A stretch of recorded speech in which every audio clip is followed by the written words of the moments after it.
Hey, welcome everybody. I'm Danny with Down in the Valley Sports, where we like to say the rally goes to the valley goes to rally. That I mean, was a rally good the one. valley is our slogan. But anyhow, so I did a little intro earlier in the day yesterday Hey, when welcome we did everybody. our I'm Danny announcement, with Down in the and like I mentioned, I'm just a fan. I'm just a donor. Um, I'm an alum. I got a full ride academic scholarship to go to what was then UTPA, now UTRGV. So really an engineer by background, but uh, have been inspired by this UTRGV football season to talk more about the Vaqueros, show them some love, start down in the valley with my guy Roy here, and I'll let him introduce himself. Yeah, thanks, Danny. This is Roy. I am the head behind UTRGV down in the valley. So if you see somebody constantly posting and trying to be funny, that's me. But it's been a great time. Like Danny, I'm not in media. I'm not trained in journalism. I am a banker that has been in banking for over 20 years, but have a passion for sports. Played high school basketball and was a shot putter in high school, and then was able to make a college career out of being a shot putter and be able to do that. But I've been around football my whole life. My dad was a coach. My dad was a football player here in Los Fresnos. And when the season started and they announced that UTRGV was having a football team, I jumped on it and I was able to get some tickets and get my deposit in. And then before the season, I looked around and I didn't see the content I wanted when it came to being a fanatic.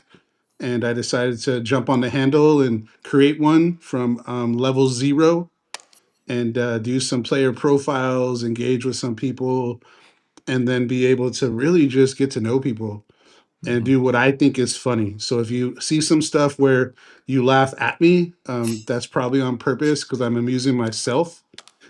So I try to give my own uneducated, guess and take on things and post some funny stuff, but then also try to get stuff that you want to see and take you behind the curtain, hopefully a little bit, build relationships and meet people and stay active with the content that this team allows us to be active with. And but it's been great. I think it's been one of those things that grew into a lot more than what I thought it was going to be. And now look at me, I'm on the screen talking about it.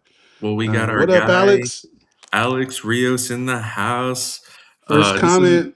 what we're Sunday looking Blitz. for. What's cracking? We got Sunday Blitz in the house too. This is what we want, right? We want to begin building a community of Vaquero fans to truly rally the valley. Not to steal the slogan, but we want to be where the valley goes to rally. Um, Selfishly, as a donor, I want other people to donate along with me. If we need to go from 12,000 fans or butts at the VAC to 15,000, well, we need a little bit of funding. We need a little bit of construction at the VAC. So, selfishly, I want more supporters for my alma mater. And that's been the inspiration behind this. And provide the content that Roy was talking about. I mean, you really are covering all things UTRGV athletics. I reached out to you because I appreciated the fact that you were putting out the most content um, regarding the Vaqueros.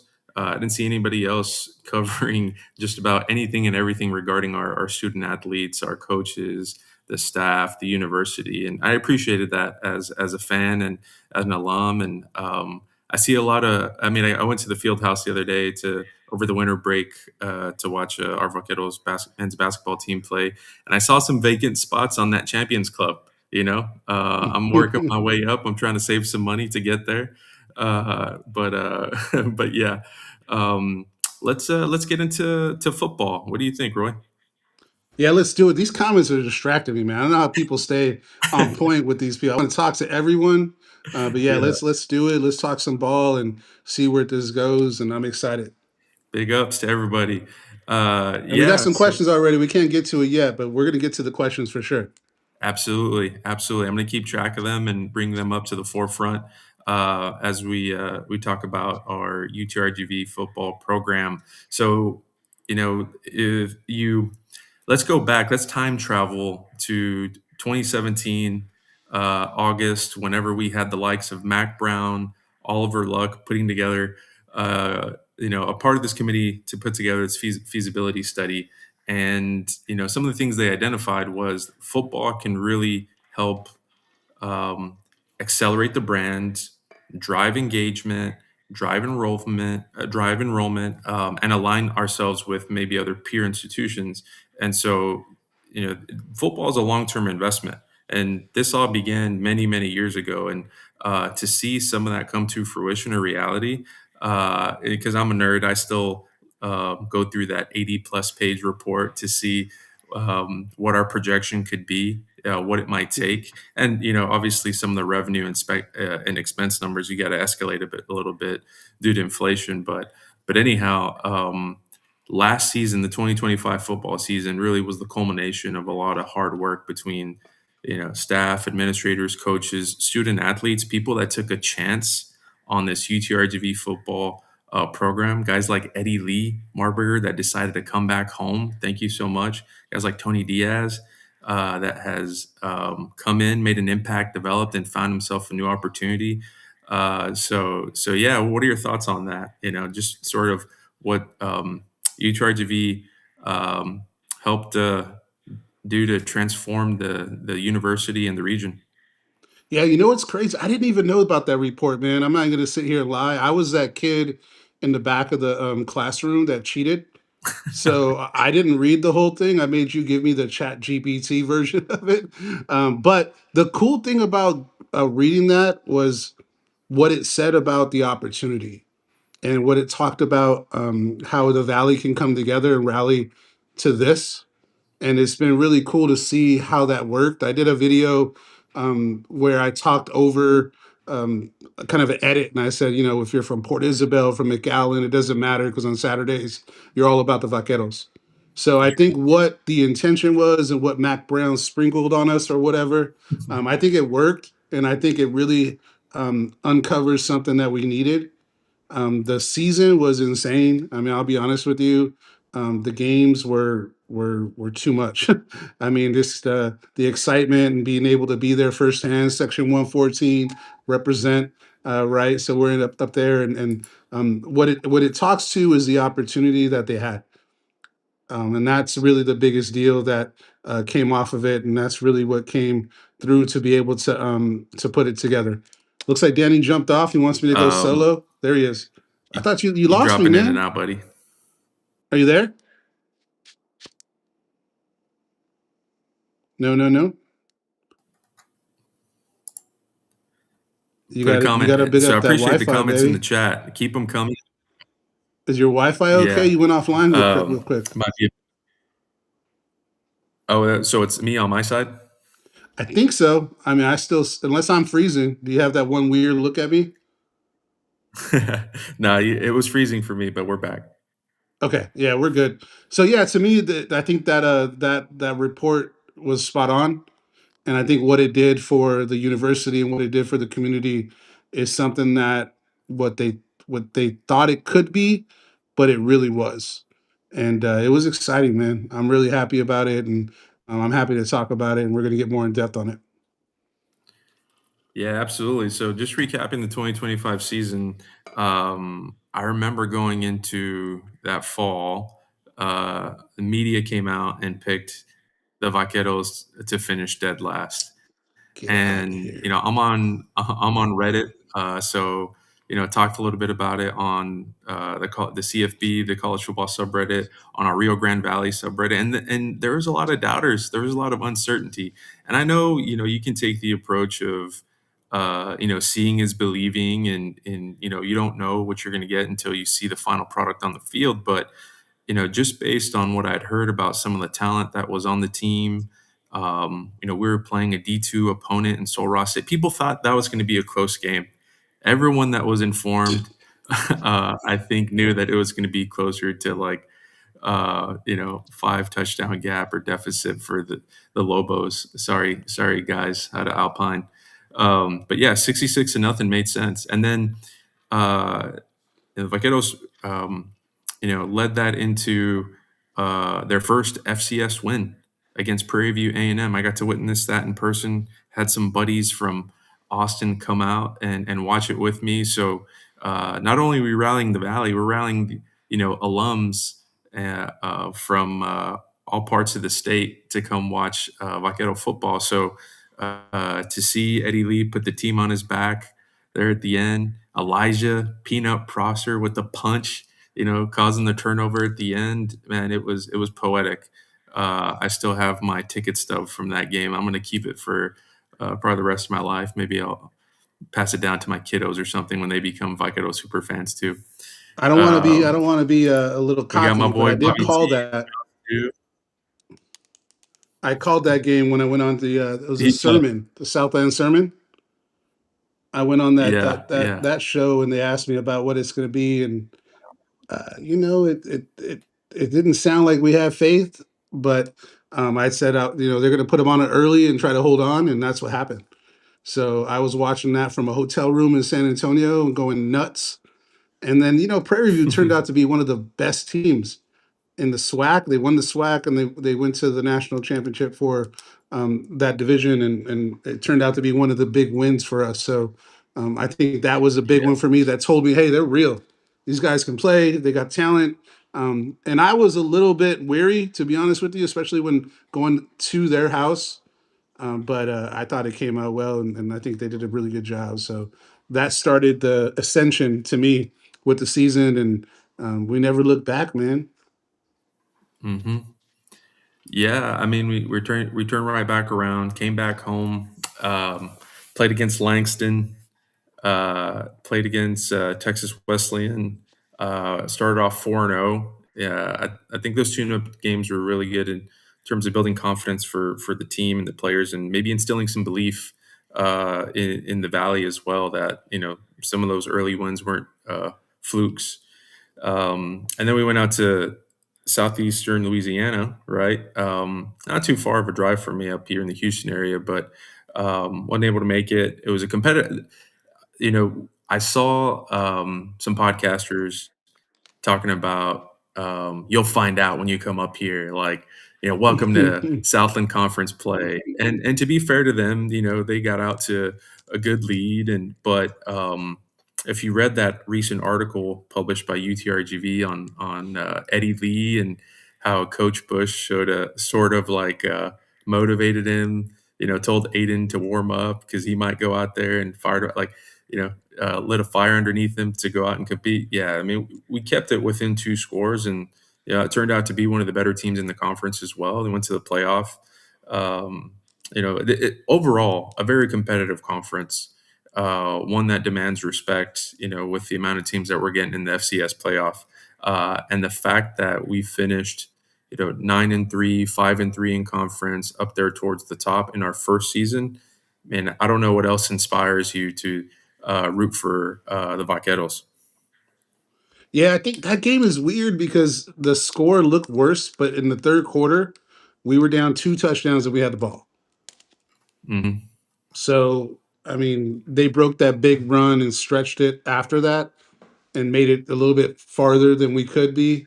But that was a competitive game that told me that there's some things we need to do to make us better.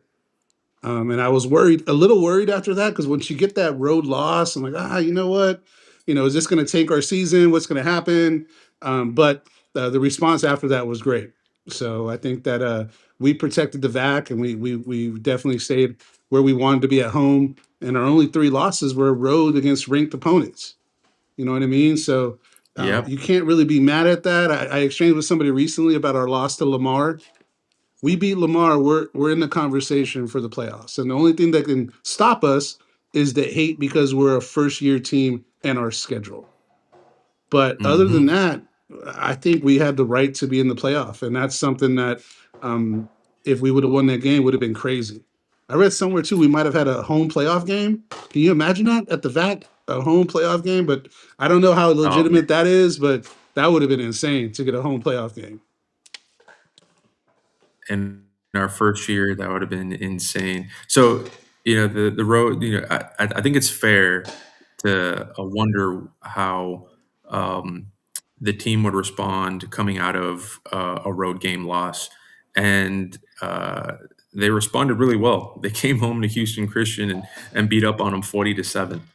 So Yeah, hell yeah. that had a bye week prepared for Lamar. I know that Lamar game was tough, but then we finished 3-4, winning three out of our last four games, and undefeated at the VAC. So, yeah, I mean, I don't know what more you could ask for in our first season.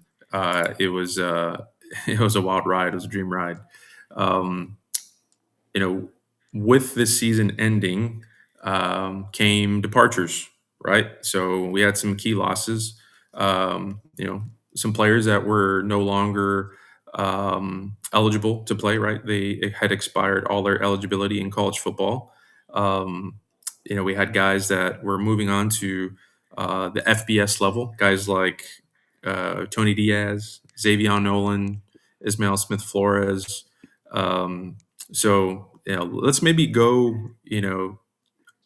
down the depth chart to talk about, the position groups, departures, additions, and yeah, I mean, we got a good comment actually. Before we get into that, a great comment here by Alex. Spoke with some dudes today. This year feels different. They're able to build off of last year rather than not having a season behind them. What's this year's goal?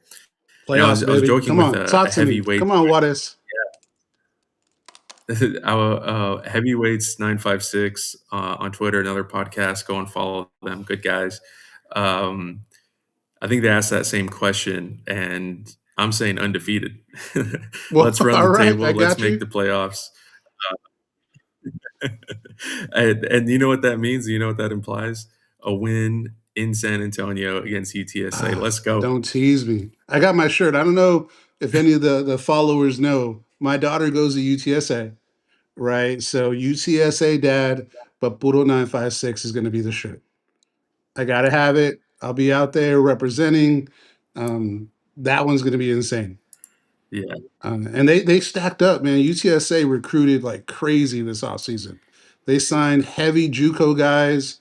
They signed heavy talent around the field. They're coming to play and they're going to respond. I like their team. Traylor is a great coach. So undefeated would be great, which would mean we win that. But I think it's going to be a fun environment no matter what. And I think it's going to be a good time. Hey, we're talking about the standard being set. Well, now you have to elevate it. Level up, baby. Uh, Level up. yeah. Halfway joking, halfway serious. It would be amazing to see, but hey, I'm gonna ride or die with my vaqueros no matter what. I'm gonna get my orange on. For Um, sure. A couple points on the season. I know we're going to go into departures, but so I mean, we outscored opponents yeah, 475 to 226, right? Only allowing 18.8 points a game, 39.6 points per game that we put up. Huge. 5,222 yards on offense, 435 yards a game on offense. One of the leading rushers in the conference, right? So just to put a button on the actual season, some of these numbers that we put up, although a lot of people will say it's against lesser competition, and I understand that, but even overall, these numbers don't lie, and the stuff that they put up this year offensively is crazy, and defensively wins championships. And Gamble really put a team together where they were rushing and being able to put pressure on the quarterback and causing a lot of turnovers, a lot of different things happen on it. So that to me is a big deal, especially with what we brought back. So I'll take over once Danny jumps back from being on it. So the couple of things that we lost on departures, some big ones, and not just regular people that we lost, Danny. So we're talking about the departures now, right? So obviously hmm Eddie Lee, QB1, the mayor of the 956 is what I like to call him. Came home and was a statue worthy individual. And I don't say that lightly. I honestly think in 10 to 20 years, that guy is going to have a statue in front of the stadium because what he did was insane. He could have went other places, right? He had opportunities to go other places, but he came home. And that departure is going to hurt. And then Tony Diaz, we can talk a little bit about his recruitment and his rise. Really, 875 yards, 11 touchdowns, right? A game with 17 receptions in one game. And when he hit the portal, the Twitter went insane. So I'll pass it back to you, Danny, to talk about Tony Diaz and what that recruitment looked like because we were tracking it pretty closely. What do you think about it, and what did you see, and what do you think about Tony? Yeah, I mean, not only did He said you got cricket dial up. What is hey, no, this is some good AT&T Google stuff, but I guess not good enough. H Town's Um, finest? yeah, I'm over here logging out of my Wi-Fi and on my other devices to make sure I get the bandwidth. Oh my god, terrible, terrible. Y'all clown me in the chat. Please do. Hey, you know how we do in the 956. We like to be Nesio. We like to give each other a hard time. Keep it coming. I got thick skin. No, but back to Tony. Yeah, I mean, his offer list went wild. I was with a family member when I saw his Twitter. I got the Twitter notification that Illinois offered, and so I was like, "Holy crap!" Like a Big Ten FBS offer that is huge. And then Oklahoma State came through, Kentucky came through, Iowa came through, Alabama came through, and the offer list just kept getting better and better. And Silva Sports, what are you talking about? What are you talking this mess about? He will not blossom at Iowa. He will blossom anywhere he goes, my friend. He is him. Uh, if they throw it 30% of the time or whatever it is, he's going to catch it every time. And hey, Iowa could just be the first stop. You see how many of these kids um, move from team to team. I mean, he's a redshirt freshman. Will be I guess a redshirt sophomore. So it's Uh, 3 years, right? So 3 years left of playtime, unless he gets hurt. hmm Yeah. So And I so mean, there's any. some. I mean, there's some apprehension. Iowa doesn't throw the ball that much. They never have, hmm right? But they signed him, and they signed another guy that we actually offered from, I hmm believe, SMU. I think it was that ended up committing to Iowa. Oh yeah, I They think he went signed as like they a signed another preferred walk-on. quarterback. So they invested in the pass game more than they have previously. Hmm And I wouldn't be surprised if he throws up bigger numbers than he did this year, which would be crazy.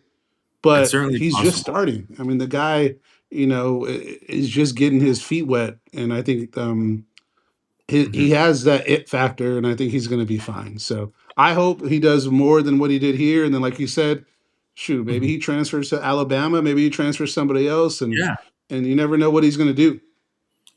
Yeah, yeah. I mean, there you go. Now we got some love. Silva Sports coming in with the Xavier Nolan will blossom at Oregon State. I completely agree. So if you're a Texas fan, you might recognize the name Silas Bolden. A bit undersized, a bit Hmm. smaller, but punt return king. And he was really good in these mesh routes, right? The crossers get open in space. Um, but I think he was just. I mean, back when he was at Texas, you had Isaiah Bond, you had Matthew Golden, because I remember it was Bond, Golden, and Bolden. And Silas Bolden, man, he was a beast at Oregon State. And so, like, I see Xavier Nolan filling that exact mold, um, where just get him open in space. He's speedy. I know for us, he was more of a Z vertical threat. Um, his size really didn't make a difference. He was going to get open and go catch the damn ball. I mean, he So led the FCS in average yards per catch, yeah, right? yeah, Big playability that translates, right? yeah. You're not playing the Division II or NAIA, which is no disrespect to those divisions. He was going against proper DBs and still making plays. So hmm I think that if it doesn't translate to the same level, one big catch a game at Oregon State will be worth the money to me. Yeah. So Yeah. that departure, 831 yards, 7 touchdowns for Xavier. that does hurt. But I think we have some other people to talk about as far as incoming. Do you want to go over any other departures, Danny? Yeah, I mean, I think the other one to note is Ismail, Smith Flores. I was joking that we might be running more 10 personnel because I didn't know whether or not we were going to take a tight end in this transfer portal class. But we landed Reed McKeska, which we'll get to here in a bit as we cover the transfer portal class. But yeah, no, I mean, he caught a good amount of touchdowns. Built a great relationship with Eddie Lee in that offense, and we wish him well over at East Carolina. And I think he came from Nebraska He as did. um, a a linebacker slash tight end. He was kind of jumping back and forth on both sides of the ball, and obviously he solidified his position as a tight end here in the Rio Grande Valley. But yeah, wishing him well. But yeah, and dude, we're almost 30 minutes in, and Already? yeah, and People haven't we're dropped off, so we still got people here. So yeah either they're hanging 115. with us or they're all our friends. But I'm good with either way. I don't have You that know many what's friends, my surprising guy. about Ish? I thought Ish was great, but Mhm. how many yards over under do you think he had this year? 400 over or under? He put it on his Twitter whenever he was, he put his name on in the portal. I mean, it was a few hundred for sure. Whenever he was making catches, he was making them count. Um, yeah, Civil Sports I thinks have he him was down for target. 244 yards, which is surprising. I mean, he had that one big game, but a lot of his catches were short red zone type of deals, less than 20 yards. So he didn't have a bunch of yards, but six touchdowns showing he could Yeah, stretch the field. So to me, although he didn't have 600, 800 yards, there's not many tight ends that have that. But his ability to be a big play guy with six touchdowns, to me, he deserved to move on, and he was tough to see leave. But I love the player. I think he was a great blocker, and I think as a tight end, he's going to do well at Eastern Carolina. So East Carolina. that one's All going to right. hurt. But hey, I'm glad he did well, and I'm glad he's somewhere he wants to be. Yeah, yeah. I mean, thank you for your contributions here in the Rio Grande Valley. We're retaining, so that's the good thing is we had a young team. We had a handful of impact departures, but we're the reloading of the roster, which is a good segue now into the 2026 transfer portal class. You can really be intentional and picky and choosy if you're Travis Bush and this staff, right? Like and he mentioned it at the end of the season on KRGV. Shout out to KJ Doyle. Appreciate you letting me Yeah, shout out, good tag you stuff. in. I did what I was. I don't, I don't know what the etiquette is on Twitter. I think I'm a lot newer to it compared to you. You're you're the Twitter king here. Don't look In, at me. I have no idea what I'm doing. So but no. So I clipped something because I thought it was telling, right? Like if you were keeping an eye on the transfer portal acquisitions, commitments, and signings, I was talking to other fans like, man, are we going to take a quarterback? We lost Eddie Lee. My good buddy in our group chat was like, man, what are we going to do at quarterback now that we lost Eddie Lee? And Aiden and Axel are very capable. Like, don't sleep on them. Like Coach Bush said, they've got great experience. They're very capable, but he did say that he wanted to add another quarterback, and we did with Garrett. One T, by the way. I made that mistake earlier. yeah, Rangel. I messed that up too. So you're not the only one. Yeah. So Garrett, as you might recall, led a high-powered offense out at Frisco, Lone Star.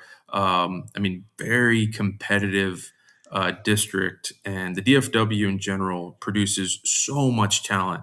Right, Dallas and Houston. Region Four. I know we're Region Four. We love our Valley football, but dang, they play another level up there in the DFW. And my guy could hang. Garrett tore it up. He earned himself, 4 stars going to Oklahoma State. Got some real FBS game time, and you saw how that FBS experience paid off for Eddie Lee. Yep. There's sort of metrics you want to see from a quarterback in terms of their starts and their experience, and I think Garrett has seen like 13 games overall between Oklahoma State and Virginia Tech, which where he was at last. I kind of got that backwards that as I was talking about it to other friends, but anyhow, I mean, big announcement. Quarterback. Um, no disrespect to other positions, but most important position in all of sports. Uh, I'm biased towards tight ends because they do it all. They block, they catch. But yeah, QB is super important. What do you think about this kid? Tell me more about what you think about Garrett. I, under the radar, like I had no idea, and I look at the internet too much. I didn't see any inkling that he was even looking at UTRGV. And I searched Twitter and I searched TikTok, you know. And when they announced that, it took me, I knew, I felt that they were going to bring somebody in. I had that feeling. Didn't know who it was going to be. There was a couple of guys that signed elsewhere. There was a guy signed at Memphis that we were looking at. I think we offered him, and then we offered a couple other people. I think it's a great addition, but I think it's a competition. Hmm. Aiden to me showed a lot last year. He was 16 for 29, 183 yards, two touchdowns, one interception, but 171 rushing yards with two touchdowns rushing. So he had a lot of opportunity to put some stuff on tape, to show what he can do as a quarterback, to show his wheels. Chavez is a local Laredo guy, United, and I think for him, he didn't get a lot of opportunity, right? Because Aiden got a lot of it. But I think those two guys are not there to just sit back and let Garrett get the position, which I think is healthy, right? So I think all three of those guys are going to compete. Aiden, Chavez, and Garrett are going to go at it, and I think it's just going to bring the most out of that. And I'm looking forward to it. I don't give the job to Garrett. I love him as a player, just what I've seen, and I think that he's going to be a great addition. But I think he knows, and I think we know that it's going to be a competition, and that's what it's all about. I mean, you got spring game, you got spring practices, you got all the off-field stuff that they're going to go through. But I think it's only going to bring the best out of whoever wins, and I'm going to support whoever wins. But I think Aiden and Chavez are going to give him a run for their money, and I think they're all going to get better because of it. And I think that we're going to see some really good things. Yeah, I mean, nothing is handed to you in life. You got to go and earn it. And uh, my best guess is that Garrett is a competitor and he's going to want to go show and prove to everybody that he deserves that starting spot. But so is Aiden and so is Atzel, right? I mean, you saw flashes from Aiden last year. He got some playing time against the toughest team in the conference with Stephen F. Austin. So Yeah, I'm fourth really quarter came in and scored a touchdown. yeah. The good thing for us as fans is we know the cream will rise to the top, and we're going to have that's the best starting quarterback this fall to pick up right where Eddie Lee left off. And by the way, let me say something. Um, Giving Eddie Lee the newcomer of the year instead of the offensive player of the year, that is that's some BS. Just because UTRGV was the new team in the Southland, you're going to give it to Sam Vidlak. If any Stephen F. Austin guys are on here watching, I'm sorry, not sorry. And they're cool. Like I interact. Stephen F. Austin was probably the most active, other than southeastern Yeah, Louisiana. They're probably the most active fan pages on Twitter. So I've had an opportunity to speak to a lot of them and engage with them, and I get it. They were a solid team, but I agree. I mean, he just put up some numbers that can't be matched, and the gripe is going to be the yeah. competition. But Eddie Lee, trust in Eddie. I said that early on as a Mhm. hashtag, and I even put a Netflix movie clip. I don't know if you saw that one, where it No, I says didn't. anything can become a Netflix preview, and it has the Netflix background. You know what I mean? And Yeah, some cool song behind it. So but yeah, yeah, I was happy big. about that. So quarterback for me is a competition. Were there any other questions on quarterback in the chat?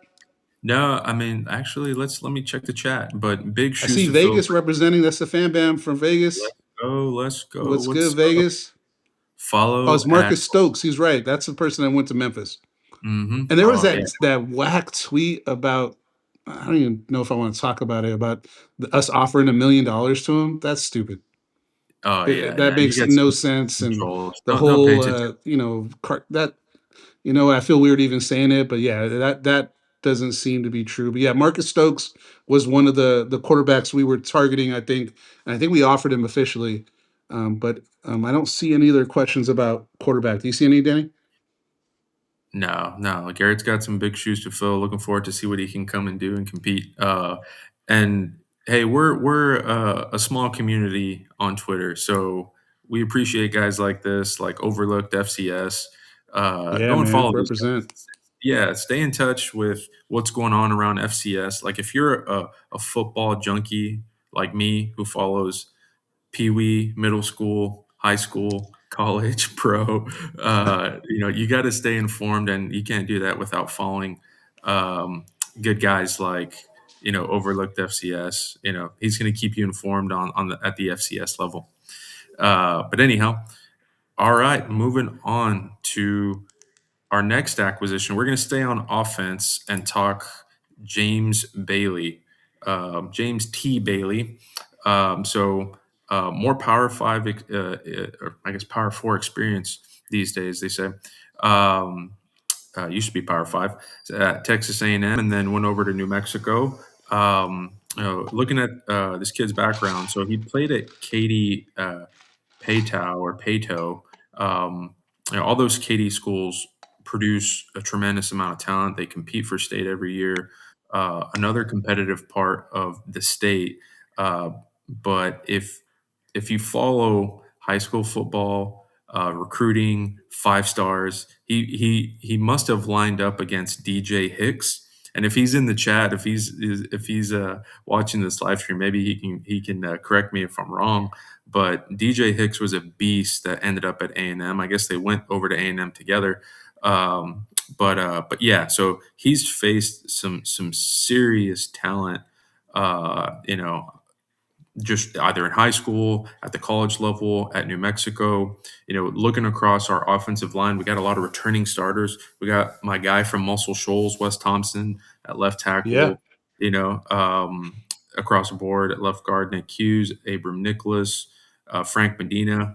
Hopefully you're doing better. I appreciate the Valley, coming together to support you as well. But we got him at right guard, and then Gannon Lauer there at right tackle, right? So we'll see where James Bailey fits on the offensive line. Maybe he steps in at right guard while Frank is getting better. Frank the Tank, the beast for us, representing the 956. But what do you think about this kid?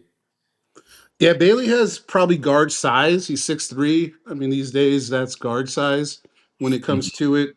New Mexico, he played, right? And New Mexico had a killer season. mhm, So I think that he has a lot of potential. I think it's just somebody to compete. We brought back a lot of our offensive line, mhm. right? And we were ranked The and entire offensive rated one of the higher offensive lines in the country. On they got all these grading systems and algorithms that they go by, right? So I feel good about our offensive line. I think another year of progressing, they got to get bigger, which is weird to say because they're big dudes already, right? But we saw SFA, we saw Southeastern, and we saw Lamar, and those guys physically were bigger, right? line. And I think our guys held up pretty well. But I would think the off season was about getting bulk, getting bigger, and being able to move people a little bit more. But I'm excited about our offensive line. I think we did a really good job on not allowing too many sacks, not allowing as much pressure. There was a couple games that Eddie had to get around and get mobile a little bit, and they adjusted in the second half. And that's another thing. Our second half offensive line play was a lot better on the games that we had some issues. So I think that we returned a lot of people. We lost.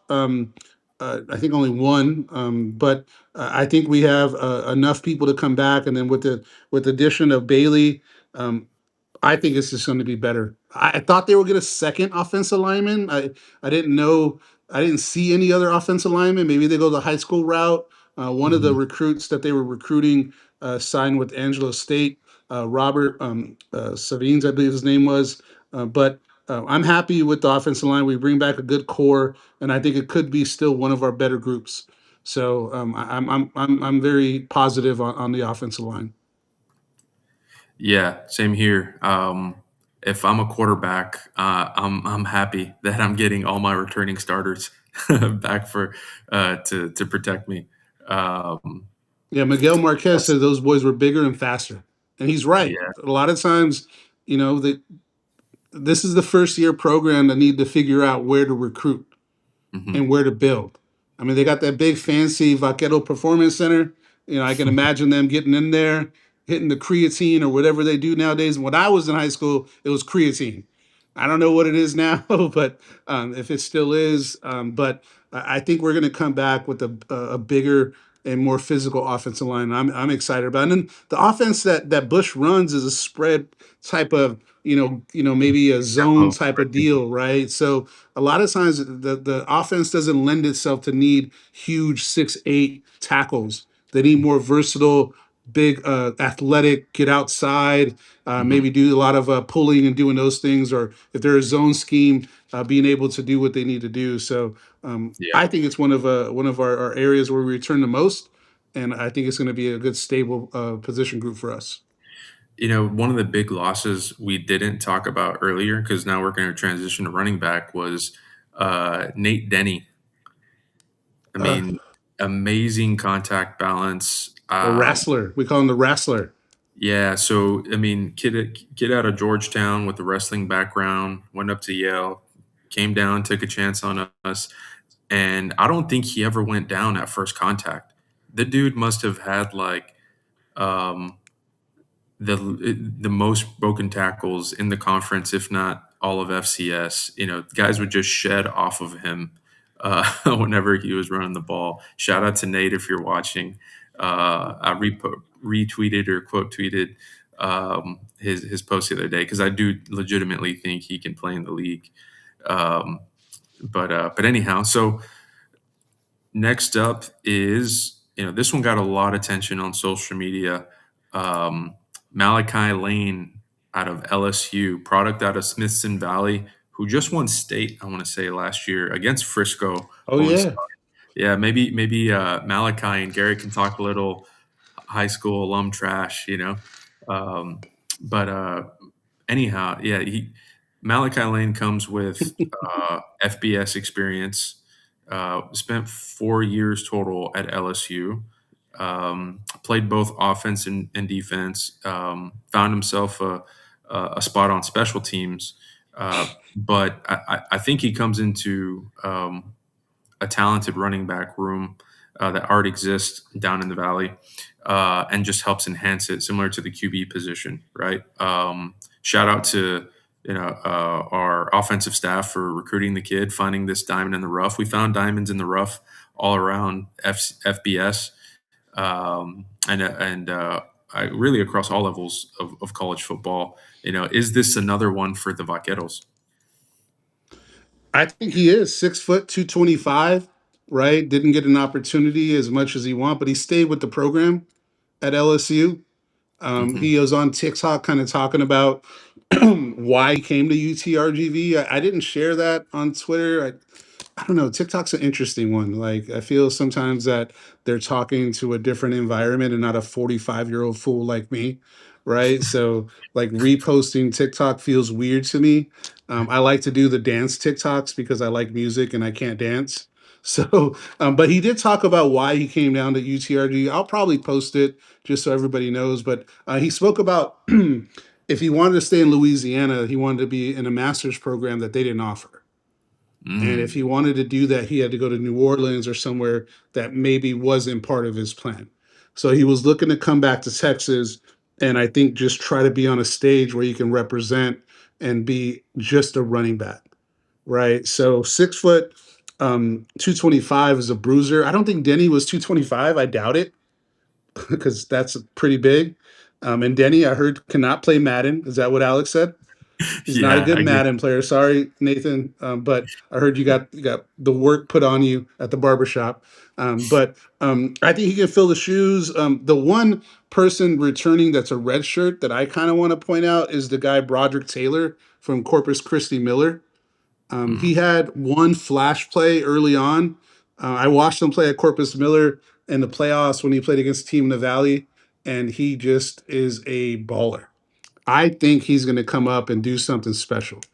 We also have Fabian Garcia that is coming oh, back. Valley's own San Benito. We're going to 5'6". do. We're sponsoring the football camp next month, February 7th. As everybody in the Valley wants to come out, it's February 7th. I believe it's 6th to 8th grade. I got to double check on the grades, but it's February 2 to 6 p.m. DITV Sports has been honored to be able to sponsor that. He's doing that, and Fabian for the year, he had 213 rushing yards and 3 touchdowns with the running back. So I think he can really compete for some playing time. And then TJ Dement, 322 yards and 5 touchdowns. The other one that is interesting, and I'm going to mess up the name, so I'm sorry, is the Javinsky DJ, Schlenbaker. he goes. I think he goes by DJ just to keep it simple. Much easier. Thank you. DJ, right? So he has some good experience running the ball. I don't know. We don't know what's going on in the coach's heads, right? But he got a little bit of burn at the beginning and Mhm. then no burn at all. I thought he was going to redshirt. I don't know if he redshirted, but I'm looking forward to seeing how he can get on the field and try to see what he can do. So the running back room with the Malachi is going to be fine. And there's a guy Micah Green in high school out of Simpson that we're recruiting pretty hard. I follow him closely on Twitter. Big play back, just has the frame to be a good FCS, FBS back, and I hope that we can grab him February 4th. And I hope that he commits, and I hope that he comes down to the Valley. So the Mhm. running back room, I don't see us dropping off much. Denny was great, but we got some stallions that can replace him, and I'm always going to be about the Valley guy. So I would Yeah. love to see Fabian get some burn, and I love to see him represent. Yeah, I want to see how we end up using Malachi and how he fits in that mix of that running back stable. But we got a good question here from CFB Smoke. Any additions for the coaching staff? They need agile offensive linemen, athleticism, and damn good pass blocking. So I don't know if you're asking if we added to the coaching staff. Well, we if that's the question, then we in fact did. We got a new co-offensive coordinator, Theron H. Um, Went back in the archives and found a nice profile of him whenever he got hired into Arizona under Coach Rodriguez. Coach Rodriguez, you might remember from the old West Virginia, you know, Rich Rod. yeah, Rich Rod with Pat White and Steve Slayton. Those spread tempo type of days in the early 2000s that no one had seen yet, and were revolutionizing college football in general. But anyhow, yeah, Theron H joined us, and has a background as an offensive coordinator, wide receivers, at every level of college football. Where So was he last year? last year he was at Oklahoma State, and so I Ah, thought he brought Garrett with him, but Garrett was actually at Virginia Tech. oh, come on. Um, yeah, I but like the first story better. I know, yeah, it makes it sound cool, like, "Oh, man, he brought the quarterback with him down to the valley."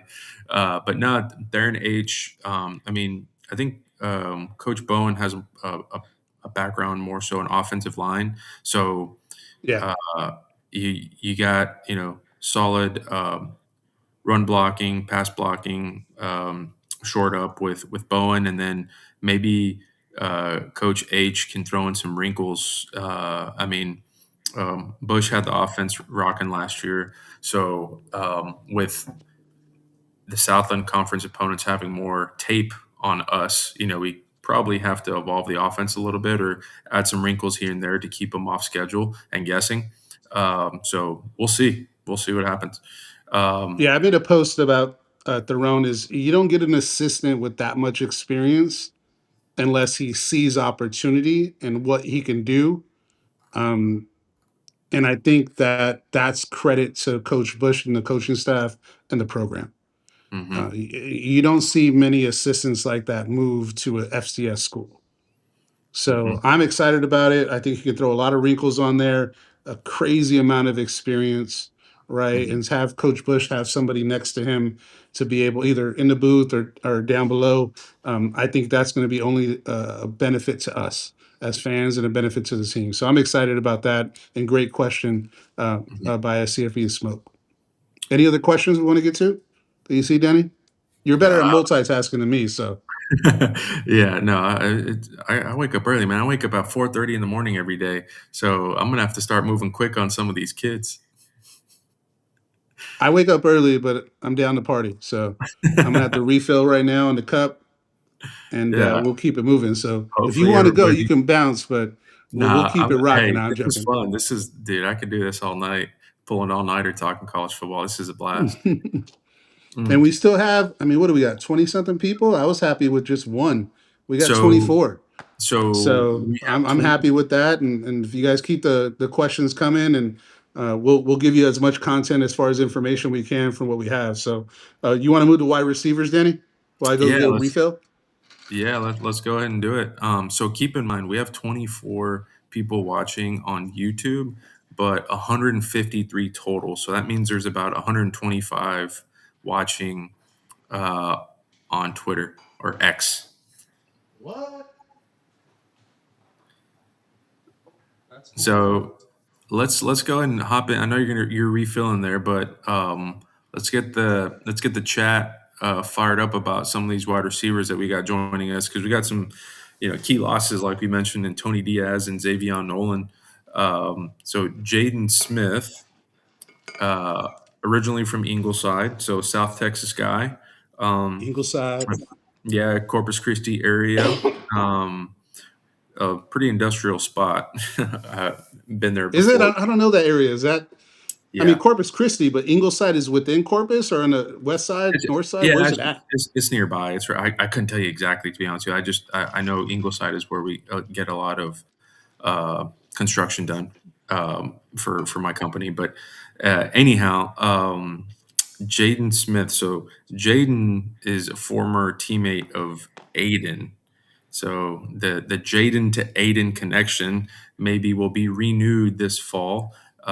He had a stop over at North Texas, another high-powered offense that he got to be a part of and witness.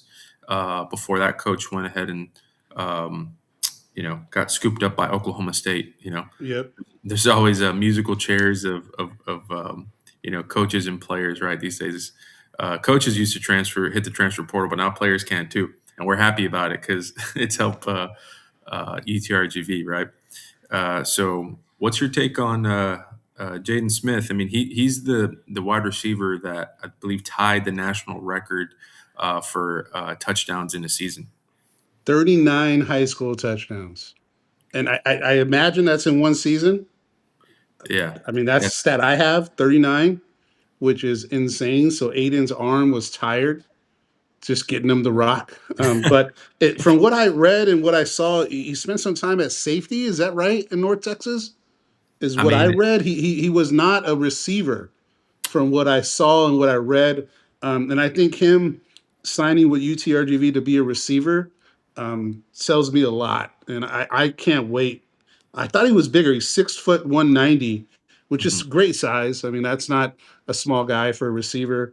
But I think he's going to be able to replace a little bit production along with somebody else we'll talk about after that. It's just a high level FBS guy that had experience on a team that was ranked mhm, in the top 25, right? And now is coming down to the valley to prove a point and to play mhm. with his guy, right? Yeah, So the connection that him and Aiden may have and have already is going to be there. And if Aiden does get some playing time, or Garrett, whoever it is, I think Jadon is going to be a good contributor and a good locker room guy from what I see. And I'm excited to see that. That was another one. I had no idea they were recruiting that guy. yeah. Right. Shout So out. the undercover recruiting, man, I love it. And when we get those bat signals, oh, mine is a bat signal. I don't Bush has a bunch of different ones where he lights up the background, get your orange on. When I see a signal, I put the bat signal with the cool song that I like. But that one was a surprise, and I'm excited to see what he can do in ball for the Valley. Do you see my little meme of Kurt Signetti when he's like looking Yeah. over, and I'm like me Honestly, watching out for sometimes I Chris think we're just Signetti. talking to each other on Twitter. I don't know if anybody's watching, right? But then I see like 400 views. Like, all right, well, people must be watching this, right? And then we get those views where it's like 10,000, and like, okay. But to me, that was Hey, hilarious. hey, I keep those cryptic tweets coming, those little signals and funny gifs or gifs, however you pronounce that. Keep those. Ingleside, north of Portland. That's from Mark Ledma. There you go. See, Uh, they got more information than us. hmm Yeah, no, and this is what I'm talking about. This is why it's important to get the fans together, right? Because Hmm. uh, you're one going to be more informed as a Vaquero fan, as a college football fan, um, and hopefully it motivates you to support the team even stronger or harder. I know I'm donating a lot more money now, but anyway, um, moving on to our next wide receiver that we landed in the transfer portal, Alex Green. Tell me more Yes, about him, Roy. sir. Yes, sir. Hutto High School, Tulsa, one of the best receivers in the last 5, 10 years out of Texas. Um, Went to Tulsa, didn't get any burn at all, right? And wanted to come and prove himself down in the valley. I'm excited for this kid to be matched up across with Jadon and with the other returning players that we have. I mean, we got Cameron Glenn coming back. He had 6 receptions last year. Zion Brown is coming back. He's a kid that didn't get real much playing time, but was a big time talent. And how do you pronounce that high school? You told me earlier. I still can't pronounce it. Oh, Assisto. Atascocita? Yeah, Zion Brown. I mean, he was a quarterback. I think recruited more so as a wide receiver to come play down in the valley. But Atascocita is just north, the north part Great of program. the Houston area. Yeah, Amazing program. So they I think compete. with Alex Green coming in, Javion Cuff, coming back, Alex Green gives us a wrinkle. And there was some pictures on Twitter with him and Chavez throwing some routes, Yeah. right? So they low key were telling us what was cracking a couple weeks before of him committing. So that was pretty cool. But like yeah, Alex said, don't sleep on Tavian Court and Kyron Lee. Those guys are coming back, and it doesn't matter who we bring in. The competitiveness of the guys that stayed here is what I'm excited about because it takes a certain type of player to say, you know what, I'm going to stay right here, and I'm going to stay down in the valley, and I don't care who you bring in. We're going to compete. So I'm excited about Alex Green. I think the Hutto Texas connection brought him home. I hmm think he comes with a lot of fanfare, and I'm excited to see what he can do. What do you think, Danny? Yeah, I think Hutto has the coolest mascot in all of Texas high school What is it? football. The Hippos, the Is it Hutto the Hippos. hippos? Yeah, dude. I think Hell there's some yeah! like, I think Sounds there's like some like me.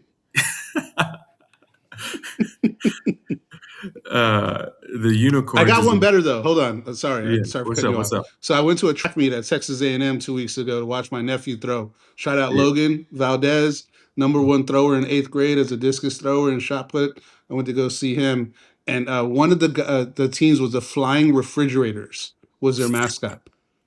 So the hippos is cool. I'll give it that, but the Flying Refrigerators, that right there, man, had me laughing. So sorry about that. Keep going about the hippos. Nah, Alex Green is a great talent. I mean, we brought in two really good wide receivers that with proven production at a high level. For whatever reason, didn't get their shot. North Texas and Tulsa, but that's what UTRGV is for. Come down here, prove yourself, and if you ball out, if you do great like Tony and Xavion, then it affords you a new opportunity to level up at an FBS program. So I'm all for that. I know. I mean, we get comments here and there about we need Valley kids, and like if there's a D1 player, if there's a football player in the Valley that has earned and deserves a D1 scholarship, they'll get it, right? But this is not um, let's just say a socialist program. This is capitalistic. You have to perform. It has to be based on merit. It has to be based on production.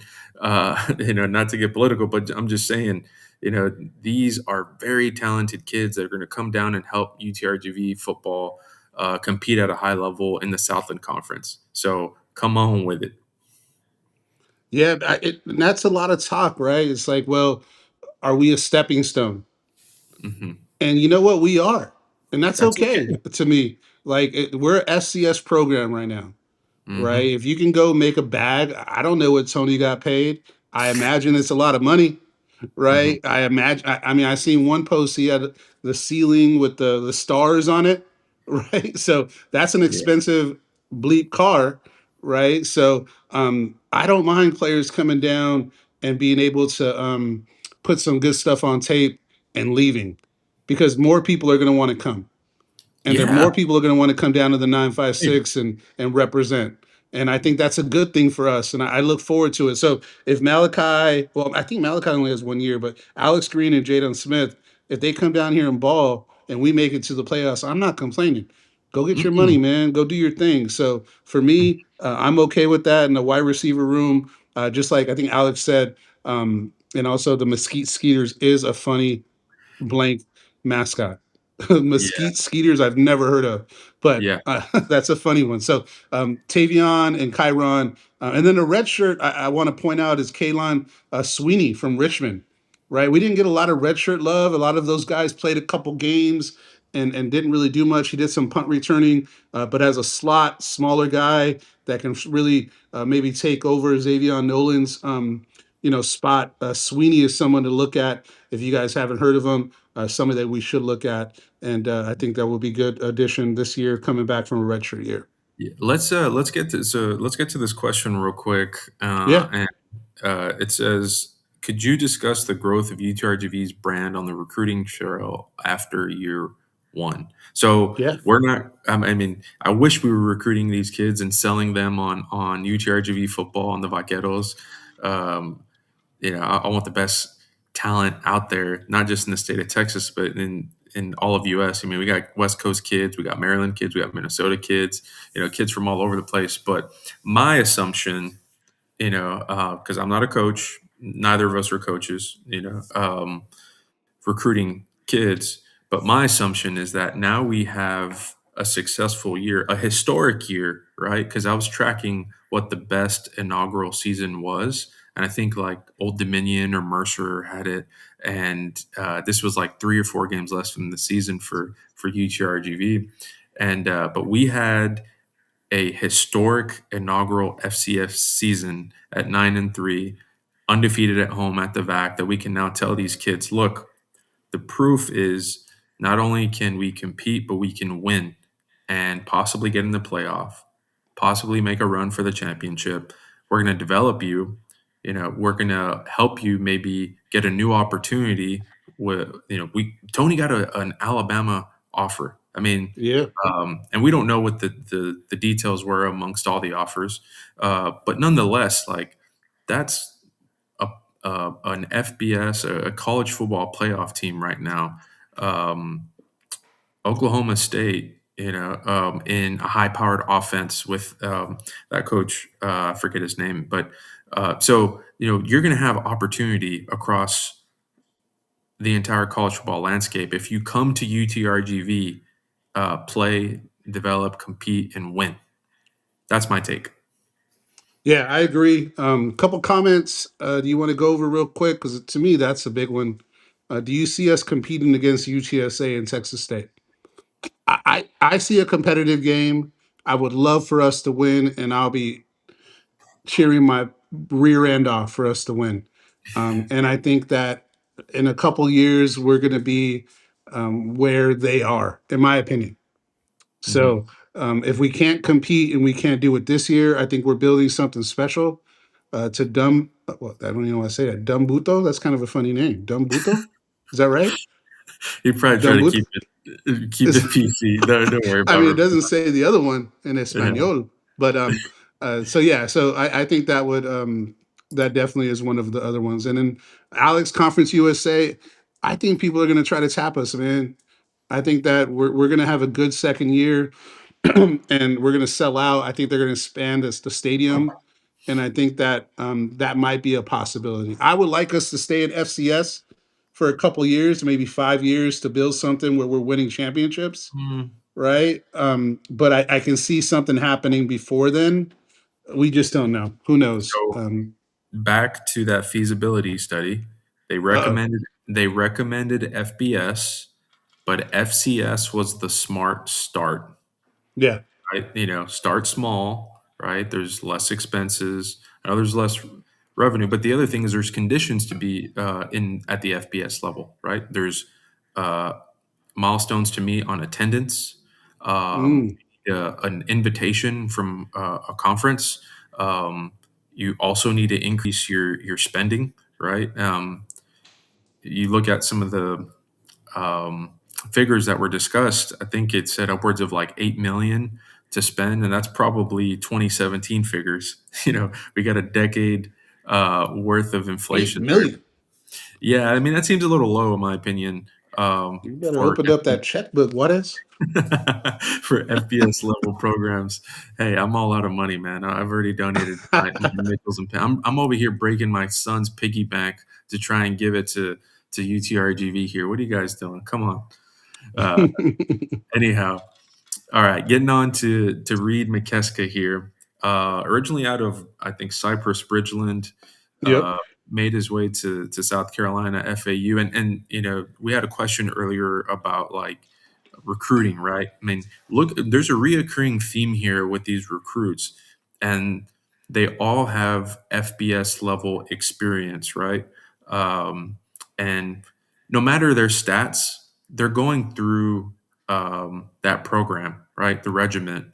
Um, and so when they get to UTRGV, they're already that much more prepared to hit the ground running under Travis Bush, Coach Bush, and this staff. And I saw an interview with Eddie Lee, talking about how fall camp, it might have been fall camp, maybe it was a different portion of the football season, but that it was the hardest fall camp that he had gone through as a college football player. So what does that say?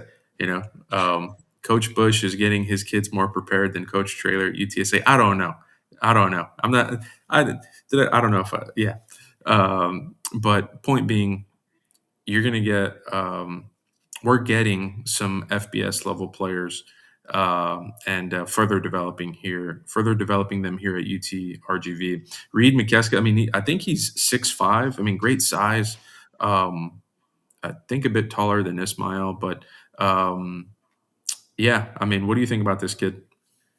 I mean, size. I mean, if you look at all the people we brought in, shout out 7 Day Outfitters for the hat, 956 hat. If you Let's guys want to go. clock in for 7 Day Outfitters, clock in for the 956 hat. Reed McKeska, yeah, 6'5", 250, big body. Um, Last year, a lot of times we were blocking as a tight end level, and we would stretch the field and get Ish a little bit loose. And then we had Martin Mateo Grajera. I got to work on my Spaniel, right? That's Yeah, returning. Mateo And Grajera, he yeah. got a lot of run, and I saw a lot of good blocking out of him. But I think with Reed, I think he can come in, play, big body, maybe block a little bit, kind of see where he's at. He didn't really get a lot of touches at his previous school with FAU. I didn't see a lot of receptions. It wasn't part of the stat sheet. But another big body, experienced guy, FBS, that played against a lot of good teams with a big schedule. And you can't go wrong as an FCS school with big body FBS level type players. So it's a Mhm. good addition with a spot that we needed to fill. I don't think we have many other tight ends on, and I apologize if I'm missing one, but I think it's a good addition. I can see us going maybe at the high school route and getting some depth there. Mhm. But I like the addition, and I'm looking forward to it. Well, I mean, it also depends on what Coach Bush and the offensive staff wants to run, right? Do they run a bit more empty sets? 10 personnel. I think they can mix it up. Based on their personnel and what the talent that they have on this staff this year. Um, So moving on to the defense, we got my guy Ooh, we now this Walker. is we're excited about defense, baby. That's where somebody said represent the orange wall, my Mhm. Sunday Blitz fellas, right? And Yeah. that I mean, we'll stop and talk about the orange wall real quick, right? Because the orange wall to me is something that we all need to get behind and create a home field advantage for the VAC. And Mhm. I think the orange wall is our defense, but is also our offense. And Mhm. Walker, I'll pass it back to you. I just got excited about the orange wall. I'm sorry. No, Right. But I mean, yeah, so Walker, I know you did an interview with him. If you want to tap in and check the interview on our YouTube page, Danny did mhm. a great interview with Walker. But yeah, what do you think about Walker? So I will also shout out the Orange Wall real quick because my guys joined me in the chat.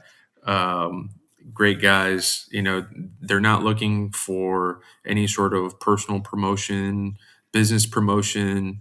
They're just fired up to be at the VAC supporting Vaquero football. Right? They put that big orange wall banner right as I mean in front of their suite, and it's right there as the away team is walking out.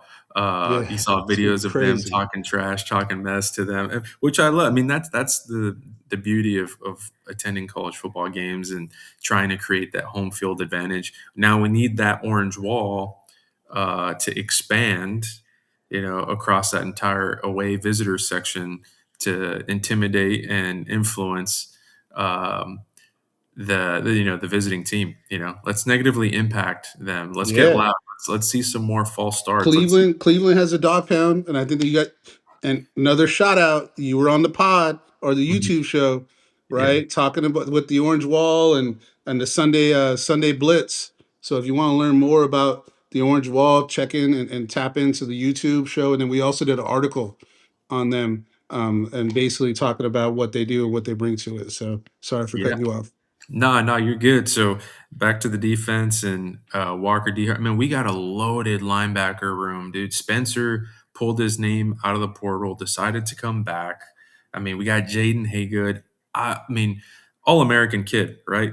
Um, I thought he was gone. I'm not gonna lie. I thought Me too. um, freshman All American out of Converse Judson. A lot of these, man, we're getting a lot of these San Antonio kids, man. I mean, Love it. come on with it. From the 210s to the 956, I'm down with it. Come on over. Um, but you know, Walker, who's also a San Antonio kid out of San Antonio Johnson, chip on his shoulder. And that's the thing about a lot of these players that we recruit. I bet you a lot of them have a chip on their shoulder saying, don't believe me, just watch. I'm going to go prove myself and beat up on some of these Southland teams. But Walker's a sideline to sideline linebacker. Don't sleep on him out in space or in coverage. Maybe we can get him in a little Tampa 2, you know, old Brian Urlacher type of coverage, dropping back, intercepting some passes. But you know, Walker's a dog, man. Walk the dog. Um, he, yeah, he's got a chip on his shoulder. He's ready to just start hitting people. From our last conversations when I spoke to him, he's excited to get in the weight room. He really appreciated the athletics facility. Yeah. Uh, you know, and that's the other angle there in recruiting some of these kids is, you know, we've really invested in some of these facilities so that you get the best development and preparation possible, right? Um, and you know, I won't you know, poo poo on any other programs in the FBS, but like, you know, they're better than some of the FBS college football athletic facilities out there, you know? So come on over. But yeah, Walker, defensive player of the year, conference defensive player of the year. He helps continue stacking this like already loaded linebacker room. And we'll see. I mean, like, you know, out of the nickel look, you know, you're probably only going to have two linebackers on the field, 4-2-5, Yep. right? But do we mix it up? You know, with 3-4 formation, you know, 4-3. I don't know. You know, a gamble is a beast. You know, he'll be calling some defenses that keep some of these offenses you know, on their toes. But good luck running the ball against UTRGV because we got some dogs.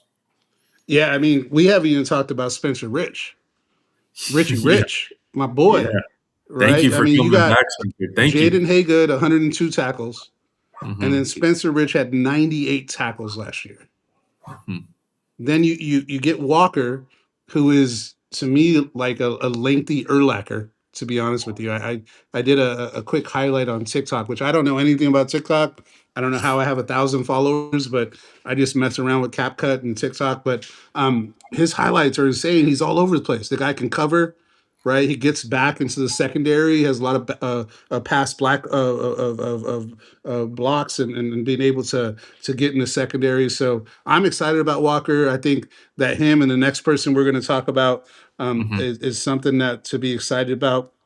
Uh, with let's see here, Henry Schuton. Is that how you pronounce Shouting. it? No, it's Henry Shouting.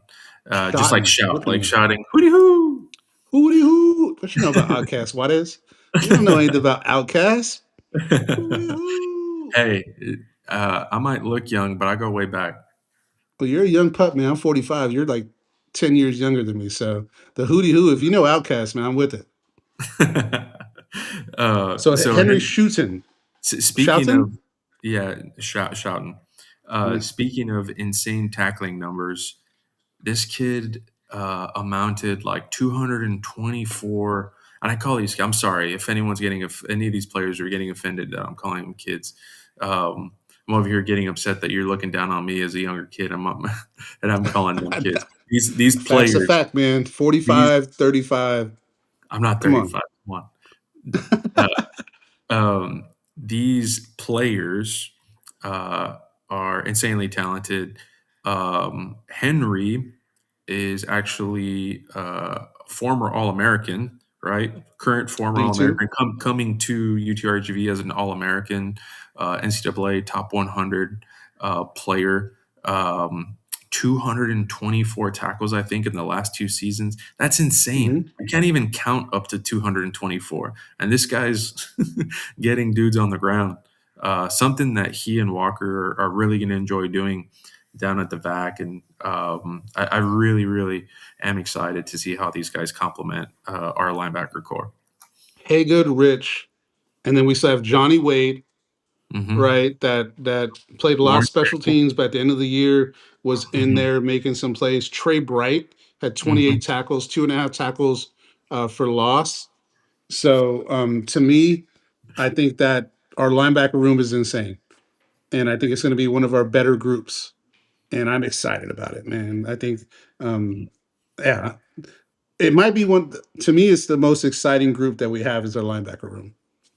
I mean, Yeah, I Jaden mean, coming back. I mean, I had a chance to meet his mom and his brother and just cool people, really go cool people, people. go people. And I'm excited about what they're going to bring. And yeah, that's, I mean, I don't even know what to say. It's exciting times in the life. And the defense, we still got more to talk about, right? Yes. But the defense is gonna be stout. I mean, they only averaged 19 points last year. They gave up a game. Yep. All right. So moving on to this secondary. This is Ace Andrews Jr. out of Blinn College. Both of the corners that we got within the transfer portal window, and Ace and DJ, great length, man, and not afraid to get dirty and make some tackles. Um, sometimes some of these corners get a bad rap, like Dion, not wanting to get physical, but both of these kids are willing to get in there and make some tackles. Great length to shut down some wide receivers. You got the chance to interview both of these kids, talk to them, and get to know them a little better. What can you say about them? Just great kids, to be honest with you. God fearing, humble, good kids. That to me has been one of the pleasures of doing this is meeting the players and talking to them and getting to know them. Shout out to Amari Pouncey, who is family to me because his mom worked with me in California before I moved here, right? But DJ and Ace were a pleasure to get to know. They're here to work. They just moved in this weekend, and they're here to compete.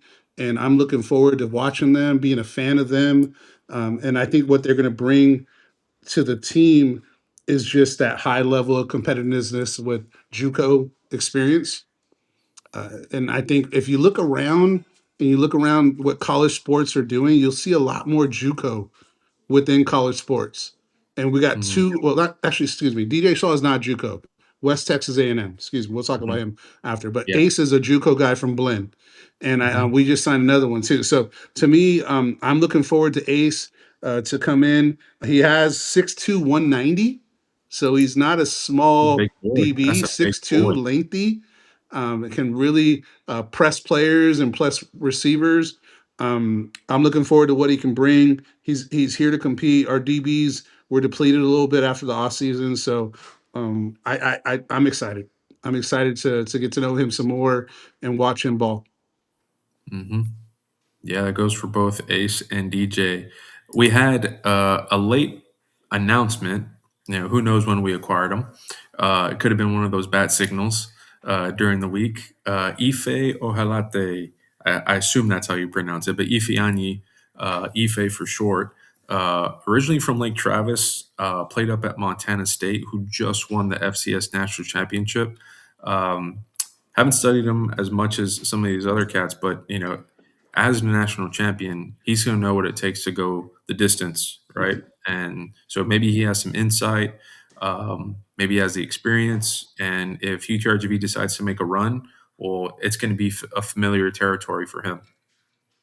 Yeah, linebacker, defensive back, 6'1", good size from Lake Travis, and went to Blinn out of high school, and Hmm. then went to Montana State is what I got on Ife. So I'm excited to see what he could do too. I mean, Montana State's a big time program where we want to be, and Hmm. he was able to spend a year there, get some information, and a late one that we also did not know was even on campus.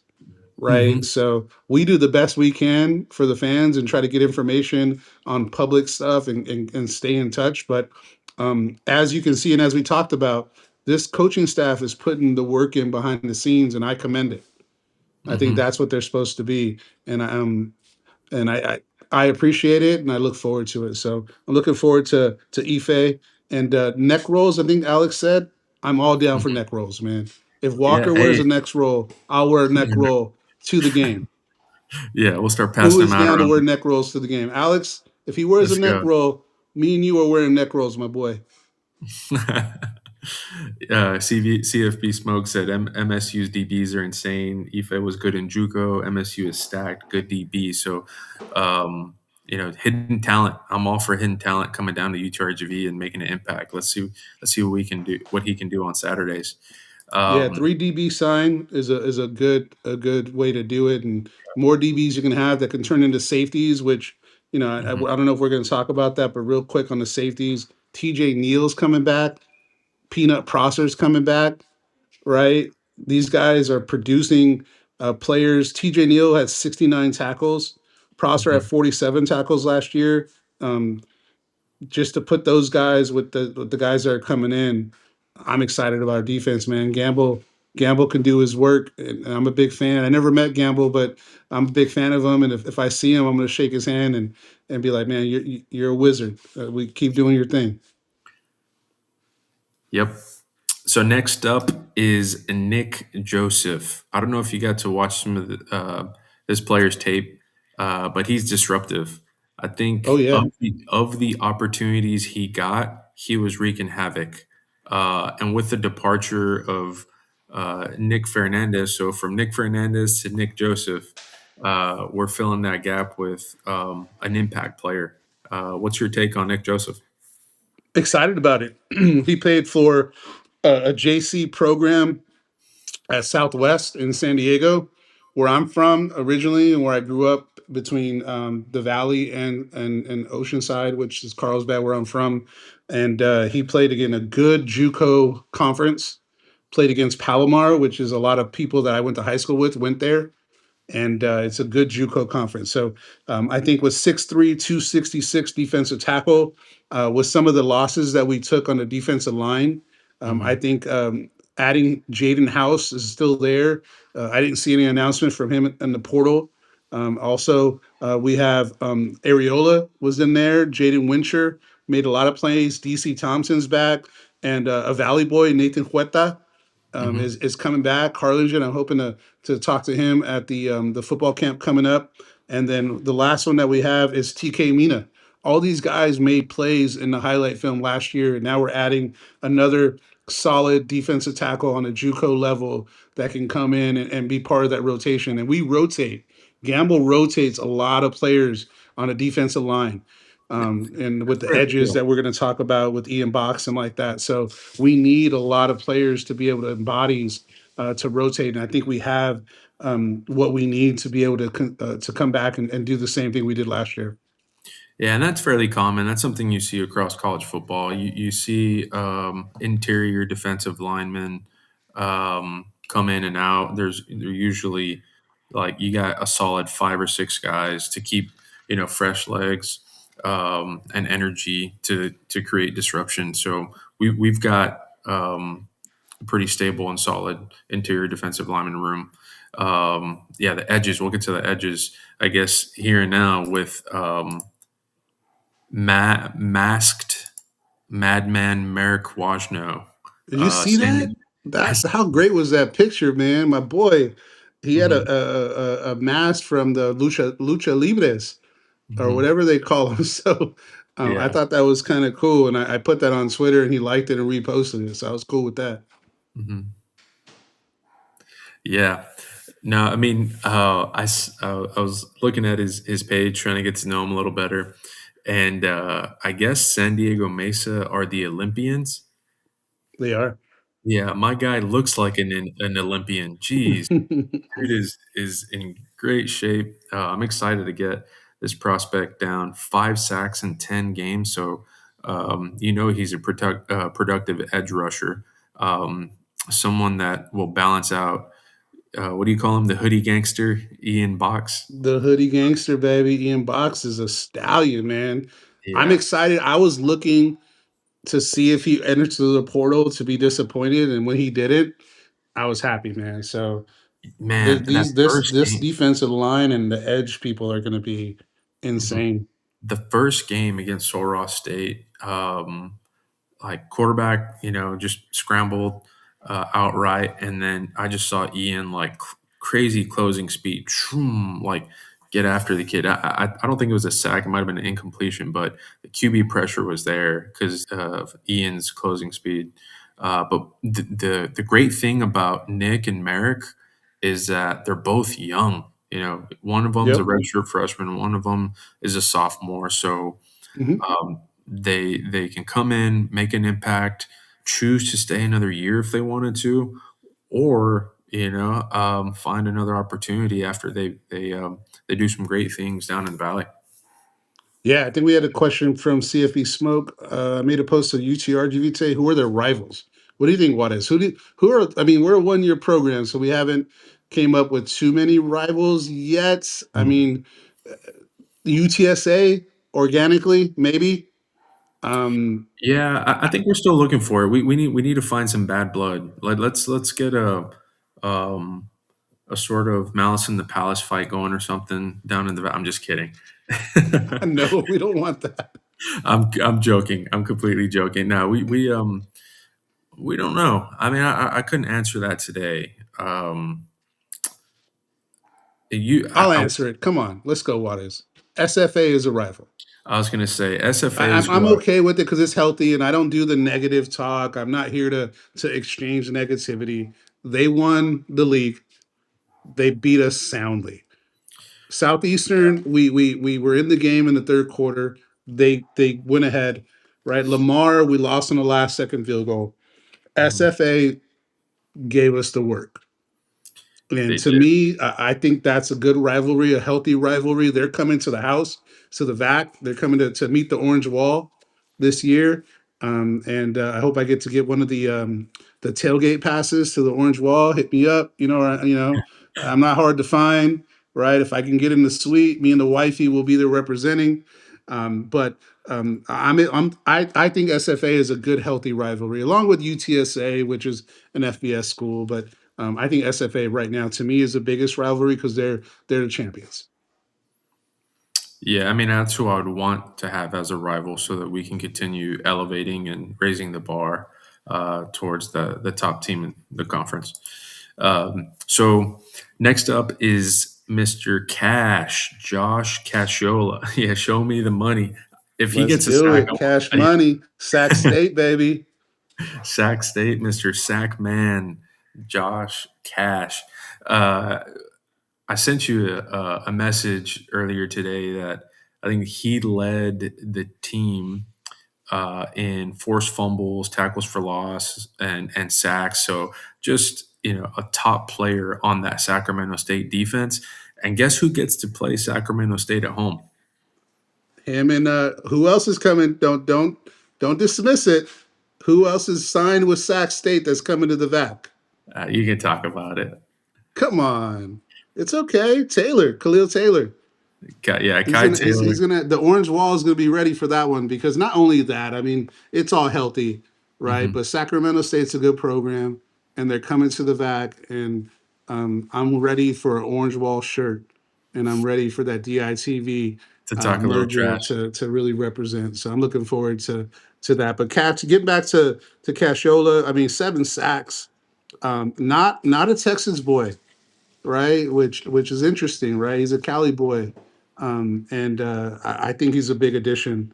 6'3", 234, an edge that can cause problems. I can imagine him and Ian Box on opposite sides, right? Mm, Amari yeah, had a good year last year, opposite sides of Ian, and playing back and forth with them.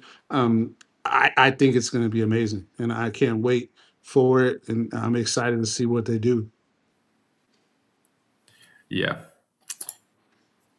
Next up, our most recent announcement, Anthony Santos Coy. I assume that's how you pronounce it. Started out at PSJA, so another Valley boy. Yeah. Uh, Los Valley Boys from the 956. Spent some time up at UTSA and is now making his way back home. What do you think? Big size, man. 6'5", 260. I didn't really know much about him out of high school, to be honest. I don't. Was he PSJA? Was he PSJA North? I think it was just PSJA, right? He's PSJA. So as people from far would say, he went to Bears. Yeah. So big size. Signed with another college before going to UTSA. Didn't really get any run at UTSA, but it's coming down to prove a point and play from his hometown and being able to play in front of the home crowd and have all his family here, which is important. Just like the Huetas, just like your Fabian Garcias, and I can see him just showing out, and I'm excited to see him. I didn't see too much tape on him. I'm gonna try to do some more work on that. We're not coaches, you know what I mean? We're gonna do as much as we can and see what we can analyze. But I'm excited about him because he comes home, right? He comes home and plays in front of his family, and hopefully he's able to get into the rotation, be a big body, and show what he can do on the defensive line. Yeah, so that wraps up our 2026 UTRGV football transfer portal class. The other thing to keep in mind is that recruiting is not done. We still No, have a national signing day for high school recruits. We see them posting on Twitter or keeping track of them, trying to show them some love, see if we can get some more talent to join us down in the valley. Um, yeah, I mean, we have uh, you know the same players from that initial or inaugural recruiting class as well on the roster now. So come in, develop, get some playing time, and yeah, would be great to see them donning the orange and white for the UTRGV Vaqueros. yeah. Final thoughts? Anything you want to finish off with other than that, Denny? No, this is just an exciting time right now down in the valley. I'm not gonna lie. Like having college football in my hometown, where I was born and raised, at my alma mater. I mean, I couldn't be more inspired and fired up. For yeah, for my hometown. For where I'm from the 956. I proudly wear my 956 cap all around, and you get comments, and it's like, yeah, dude, that's where I'm from. I know my. There you go, down in the 956. So, no, it's great, man. just and I have an immense amount of gratitude, and I'm just so thankful for people like Coach Travis Bush, all the offensive and defensive coaches, um, the graduate assistants, the student coaches, the equipment managers, everyone involved with the program that helped it succeed this past year. It takes a lot of people to be successful. As someone who's managed you know pretty high level projects, I know it's not one person that is the sole reason for the success, right? So it takes a lot of people, complete alignment from the very top to the very bottom, with the president of the university, the AD, the coaches, the staff, the students, the fans, right? Getting the fans out to the back and supporting the football team, and it's just an exciting time for UTRGV and my hometown of Edinburgh. Yeah, and I think I, it's weird to look back and see where we're at, and look back and see what the first year did for the community and what we did, and then looking at what we're doing. Right, we're trying to give a little bit different take on what the coverage looks like, right, from a fan perspective, and this is not your short form, one hitter quitter type of content that we're doing. We're long form, discussion based, right? Looking at facts, looking at players, and digging into who they are and where they're from. So we're really here to be able to give fans a different perspective, right? And we're going to do the best we can to continue to produce and to deliver on X.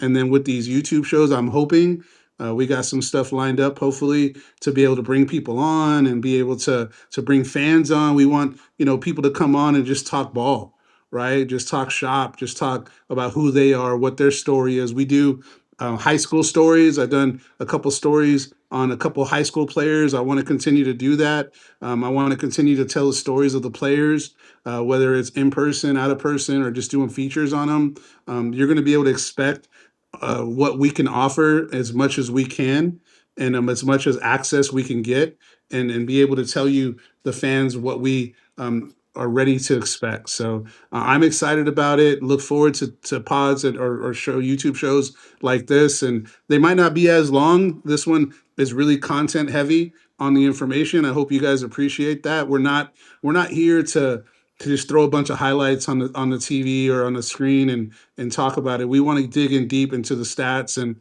look for people that want that information, right? So we're here for that, and I'm just happy to do it, man. I call people family all the time, and I just want to continue to build the fam and be able to spread the love and spread the UTRGV. So I'm not alum, so but I've adopted this team as my own, and moving back here, whereas my father's home is now my home. Um, I couldn't be more been prouder to do this, and to be able to be on this type of stage, and we got still 17 people watching, right, on YouTube that I see. Who knows, right? So if one person gets some information, I'm cool with that, and we'll see what else we can do and what else we can cook. And I think we'll probably do some open question and answer forums, right? Because I think that's kind of cool for fans to say, hey, what's this, what that. This one is more transfer portal heavy, but we'll throw some ideas. Hit us up on X, UTRGV DITV. Danny, you want to go over your X? Yeah, so my handle is Danny G Juarez. So yeah, at Danny G Juarez, you can follow me there on X/Twitter. Perfect. And then to all the people in the chat, whether you're family or fans, I see a couple familiar faces. We got the boy Andrew, my sis Lena, right? We had the family Tamika. We had the English family. We had Pops. We had a lot of people jump on that want to just make fun of us and have some fun. So we appreciate all you guys. But other than that, man, if you want to close it out, let's do it. Yeah, appreciate everybody tuning in and hope you all have a great night. See you next time.